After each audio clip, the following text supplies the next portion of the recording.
The insecure person has a compulsive need for order and stability and goes to great lengths to avoid the strange and the unexpected.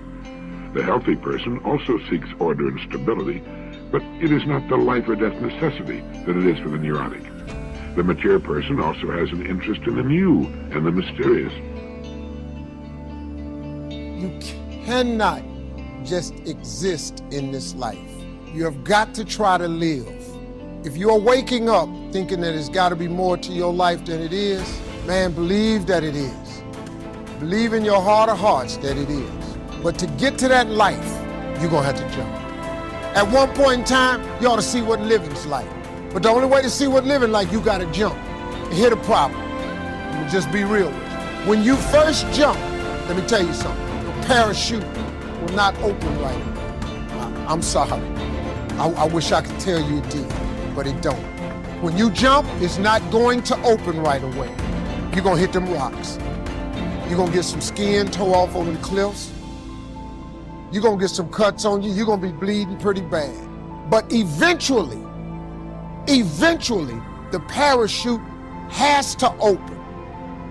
What happens is that life, like a tornado, spins us around with all of the different obligations and belief systems, ideas, demands that the world places on us. And we get lost in it.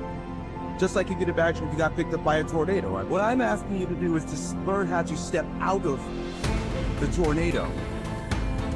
And as Alice Walker said, the most common way people give up their power is by thinking they don't have any. People lose sight of the fact that we always get a choice.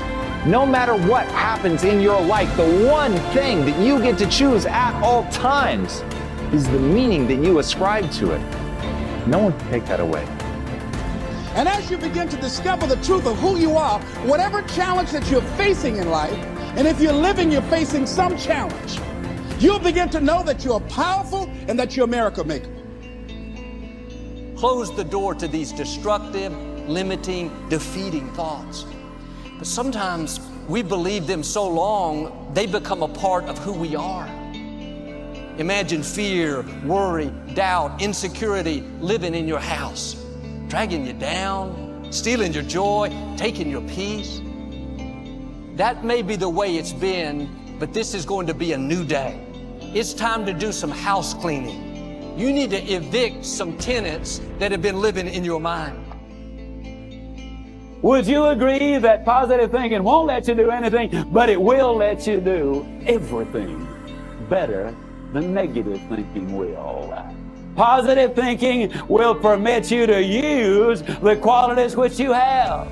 And when you use the qualities which you have, my friend, you can get the things in life that you really want.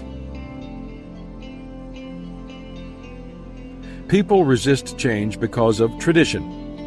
Cambridge University professor F.M. Cornford said, "Nothing is ever done until everyone is convinced that it ought to be done, and has been convinced for so long that it is now time to do something else."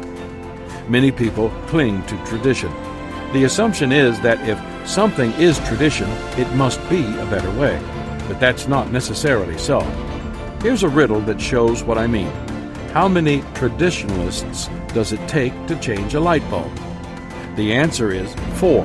1 to change it, and 3 to talk about how wonderful the old bulb was. If a tradition connects you to other people or to your personal history, it can be a good thing. If it doesn't, then it may be time to try something else. Preparation points for successful change. The keys to dealing with change successfully are having a good attitude toward it and being prepared to meet it. The following ideas can help you to do those things. 1. Change will happen whether you like it or not. It's said that a Duke of Cambridge once said, "Any change at any time for any reason is to be deplored." I feel sorry for people like him.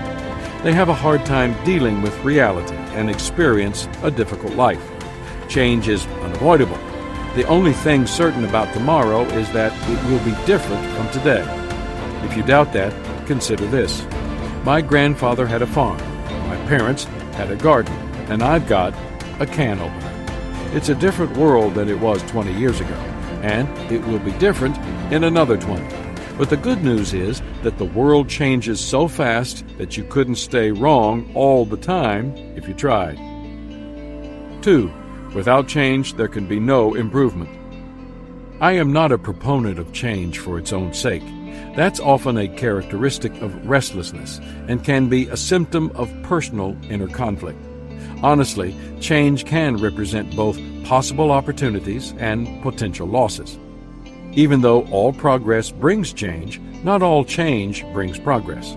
But as leadership expert Max Dupree observed, we cannot become what we need by remaining what we are. If you desire growth, then you must embrace change. General Douglas MacArthur stated, "Life is a lively process of becoming.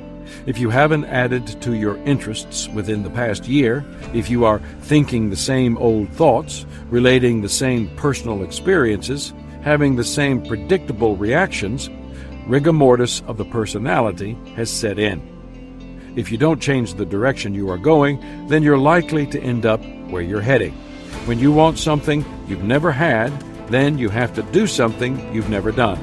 That means changing."